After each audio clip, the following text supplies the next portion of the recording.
দেশের শোবিজের নন্দিত অভিনেত্রী জয়া আহসান বিরতি কাটিয়ে এবার তিনি কাজ করছেন ঢাকাই সিনেমায়। রায়হান রাফি পরিচালিত তাণ্ডব সিনেমায় দেখা যাবে তাকে।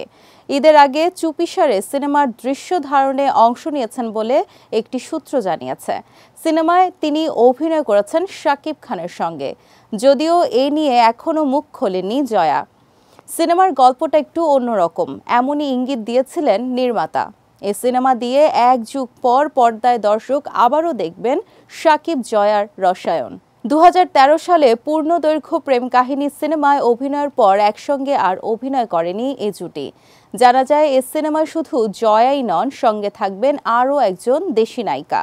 তার নাম এখনও চূড়ান্ত হয়নি। আইটেম গানেও চমক হিসেবে হাজির হবেন জনপ্রিয় আরও এক চিত্রনায়িকা। এর আগে তাণ্ডব সিনেমায় সাবিলা নূরের অভিনয়ের কথা শোনা গেলেও প্রযোজনা প্রতিষ্ঠানের তরফ থেকে তা অস্বীকার করা হয়েছে। অ্যাকশনধর্মী সিনেমা হবে তাণ্ডব। এটি প্রযোজনা করছে আলফা আই এসভিএফ বাংলাদেশ। সিনেমাটি ঈদুল আজহায় মুক্তির লক্ষ্যেই নির্মিত হতে যাচ্ছে। 28 মার্চ শাকিবের জন্মদিনে প্রকাশ হয় সিনেমার ফার্স্ট লুক।